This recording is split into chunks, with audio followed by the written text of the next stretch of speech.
बिस्मिल्लाहिर्रहमानिर्रहीम। अस्सलाम वालेकुम एवरीवन। तो आज की इस वीडियो में हम देखेंगे कि मुसलमान बकरा ईद यानी ईद उल अज़हा क्यों मनाते हैं, रमशा सुल्तान के ज़रिए। आइए जानते हैं।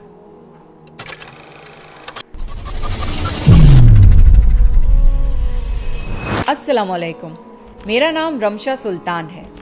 आपने देखा होगा कि बकरीद के मौके पर दुनिया भर में मुसलमान कुर्बानी करते हैं और आप सोचते होंगे कि ऐसा क्यों किया जाता है। चलिए आज आपको बताते हैं कि इसके पीछे की कहानी और विजडम क्या है। हजारों साल पहले की बात है। इब्राहीम अलैहिस्सलाम अल्लाह के नबी और पैगंबर थे। एक दिन जब इब्राहीम अलैहिस्सलाम सो रहे थे तो उन्होंने एक ख्वाब देखा जिसमें अल्लाह ने इब्राहीम अलैहिस्सलाम से फरमाया कि इब्राहीम, आपके नज़दीक जो सबसे प्यारी और महबूब चीज़ हो आप उसे अल्लाह की राह में कुर्बान कर दीजिए।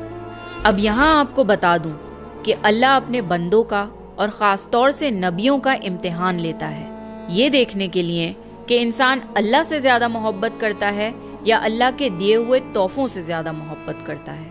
नबी और पैगंबर के ख्वाब सच्चे होते थे। वो जो भी ख्वाब में देखते थे वो अल्लाह का हुक्म होता था। तो ये ख्वाब देखने के बाद इब्राहीम अलैहिस्सलाम ने अपने ऊँटों के जत्थे में से 100 ऊँट कुर्बान कर दिए। आज के ज़माने में ये 100 कीमती गाड़ियाँ सैक्रिफाइस करने के बराबर है। इब्राहीम अलैहिस्सलाम ने सोचा कि जो अल्लाह ने उन्हें हुक्म दिया था वो पूरा हो गया, पर जब रात को वो सोए तो उन्हें फिर से यही ख्वाब आया। इसलिए इब्राहीम अलैहिस्सलाम ने अगले दिन 200 ऊँट अल्लाह की राह में कुर्बान कर दिए। लेकिन अगली रात फिर से उन्हें वही ख्वाब आया जिसमें अल्लाह ने उनसे उनकी सबसे पसंदीदा चीज कुर्बान करने का हुक्म दिया। अब इब्राहीम अलैहिस्सलाम सोच में पड़ गए कि आखिर अल्लाह उनसे किस चीज की कुर्बानी चाहते हैं। फिर उन्होंने सोचा कि इस दुनिया में सबसे अजीज चीज मेरे लिए मेरा बेटा इस्माइल है। आपको बता दूं कि इब्राहीम अलैहिस्सलाम को पूरी जिंदगी दुआएं मांगने के बाद 80 साल की उम्र में औलाद हुई थी और वो थे उनके बेटे इस्माइल, जो उन्हें बहुत ज्यादा अजीज और महबूब थे। अब इब्राहीम अलैहिस्सलाम समझ चुके थे कि दरअसल अल्लाह ताला ने उनसे उनके बेटे की कुर्बानी मांगी है। अल्लाह ये देखना चाहता है कि इब्राहीम अलैहिस्सलाम अपने बेटे से ज्यादा मोहब्बत करते हैं या अल्लाह से। इब्राहीम अलैहिस्सलाम के लिए ये बहुत बड़ा इम्तिहान था। अगले दिन इब्राहीम अलैहिस्सलाम उठे और अपनी बीवी हाजरा को कहा कि हमारे बेटे इस्माइल को नहलाकर अच्छी तरह तैयार कर दीजिए। इब्राहीम अलैहिस्सलाम की बीवी हाजरा ने अपने बेटे को बहुत अच्छे से नहलाकर खुशबू लगाकर तैयार कर दिया और इब्राहीम अलैहिस्सलाम अपने बेटे को लेकर एक पहाड़ की तरफ रवाना हो गए। इब्राहीम अलैहिस्सलाम ये तकलीफ भरा फैसला कर चुके थे कि वो अपने बेटे की कुर्बानी देंगे, पर शैतान को कैसे मंजूर होता कि कोई अल्लाह की इताअत करे। तो शैतान भी अपने काम पर लग गया। वो सीधा इब्राहीम अलैहिस्सलाम की बीवी हजरत हाजरा के पास एक बुजुर्ग की शक्ल में गया और उनसे कहा कि इब्राहीम तुम्हारे बेटे को किसी दावत पे नहीं बल्कि उसे कुर्बान करने के लिए लेके गए हैं। ये सुनकर हजरत हाजरा बहुत हैरान हुई, पर वो समझ गईं कि ये जरूर अल्लाह का हुक्म होगा। तो उन्होंने शैतान से कहा कि अगर अल्लाह ने इब्राहीम को ऐसा करने का हुक्म दिया है तो ये हमारी खुशकिस्मती है। ये तो मेरा एक बेटा है, अगर मेरे इस्माइल जैसे 1000 बेटे भी होते तो मैं खुशी खुशी उन्हें अल्लाह की राह में कुर्बान कर देती। सोचिए, एक माँ के लिए ये कहना कितनी बड़ी बात है। जब शैतान हजरत हाजरा को भड़काने में नाकाम हो गया तो सीधे उनके बेटे इस्माइल अलैहिस्सलाम के पास गया और कहने लगा कि तुम्हारे बाबा तुम्हें किसी दावत में नहीं बल्कि तुम्हें मारने के लिए लेके जा रहे हैं। जवाब में इस्माइल अलैहिस्सलाम ने कहा कि अगर ये अल्लाह का हुक्म है तो मेरे लिए इससे बड़ी क्या खुशनसीबी की बात है कि मैं अल्लाह की राह में कुर्बान हो जाऊं।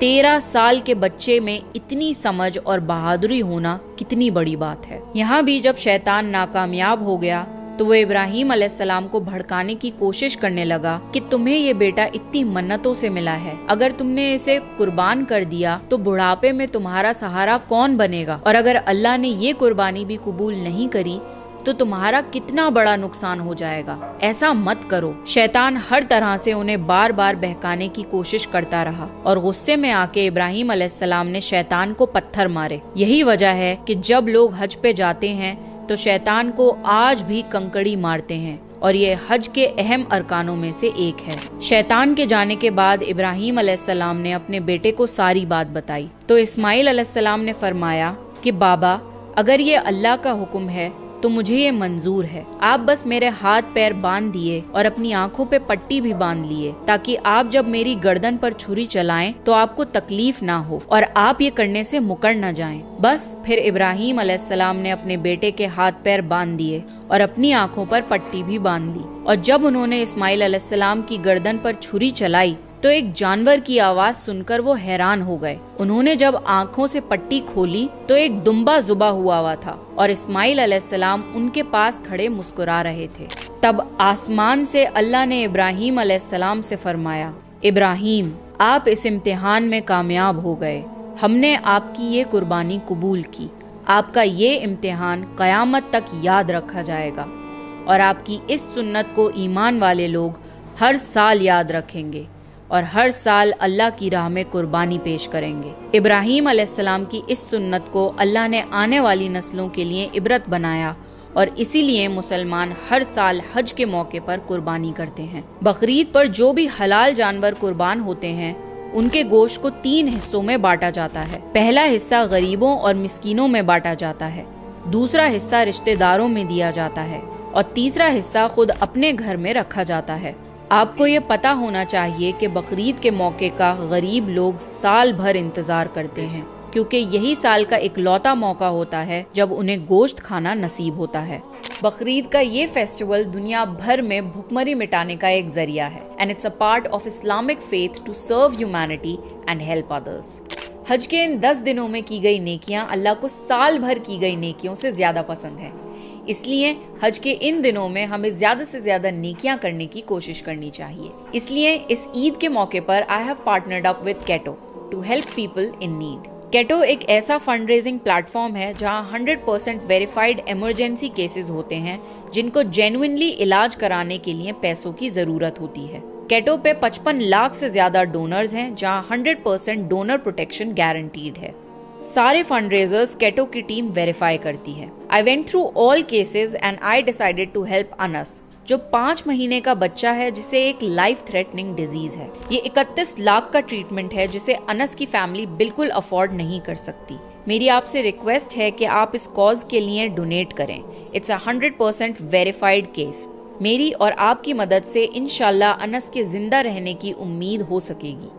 آج بھی ایسے ہزاروں لوگ ہیں جو اپنے ٹریٹمنٹس کے لیے پیسے افورڈ نہیں کر سکتے۔ Thanks to platforms like Ketto, جہاں پر ہم اسکیم سے بچ سکتے ہیں اور جینوئنلی ان لوگوں کی مدد کر سکتے ہیں جنہیں علاج کی ضرورت ہے۔ تو حج کے ان دنوں میں اور عید کے اس موقع پر زیادہ سے زیادہ لوگوں کی مدد کرنے کی کوشش کریں۔ آئی ہوپ آپ کو یہ ویڈیو ہیلپ فل لگا ہوگا۔